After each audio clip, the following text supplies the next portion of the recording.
শ্রাবণের জড়ো হওয়া মেঘে টানা বর্ষণ।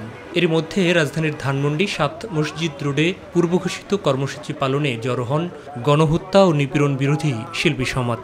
শিক্ষার্থীদের আন্দোলনকে কেন্দ্র করে হত্যা, নির্যাতন, গ্রেফতারের প্রতিবাদে এ আয়োজন।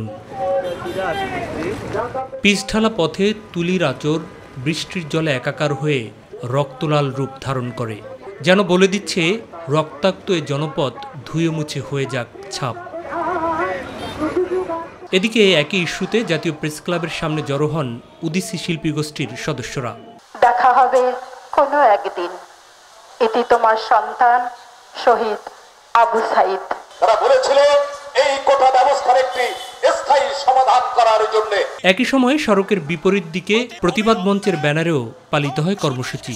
খুন করে আমার ভাইদের, তার কাছে আমরা বিচার চাই না, তাকে অবিলম্বে সরে দাঁড়াতে হবে। চলমান আন্দোলনে পেশাগত দায়িত্ব পালন করতে গিয়ে নিহত, আহত এবং নির্যাতনের প্রতিবাদে কারওয়ানবাজার সার্ক ফোয়ারার পাশের সড়কে ছিল গণমাধ্যম কর্মীদের কর্মসূচি। আমার কলম কিংবা আমার ক্যামেরায় আমি শুধু যা সঠিক তাই তুলে ধরব। এই প্রতিবাদে শামিল হওয়ার জন্য ইউনিয়নের নেতারা এসি রুমে বসে সাংবাদিক নেতারা আমাদের মাথা বেঁচে বড় বড় কথা আর বলিয়েন না, রাজপথে নামেন। সাংবাদিকদের বক্তব্যে উঠে আসে সহকর্মীদের হত্যাকারীদের বিচারের আওতায় আনার দাবি। আমরা সরকার পক্ষে নয়, সরকার বিরোধী নয়, সাংবাদিক আমরা।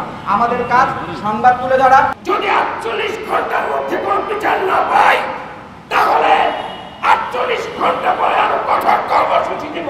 শিক্ষার্থীদের শান্তিপূর্ণ আন্দোলনকে যারা রক্তাক্ত করেছে তাদের বিচারের আওতায় আনার দাবি জানিয়ে বাংলা মোটর বিশ্ব সাহিত্য কেন্দ্রের সামনের সড়কে বিক্ষুব্ধ কবি লেখক সমাজের ব্যানারে ছিল প্রতিবাদ কর্মসূচি। তাদের কাছে চাইবো, তারাই তো খুনি, কিভাবে তাদের কাছে বিচার চাই? এই স্বৈরতন্ত্রের পতন চাই। মাহবুব সৈকত, মাই টিভি, ঢাকা।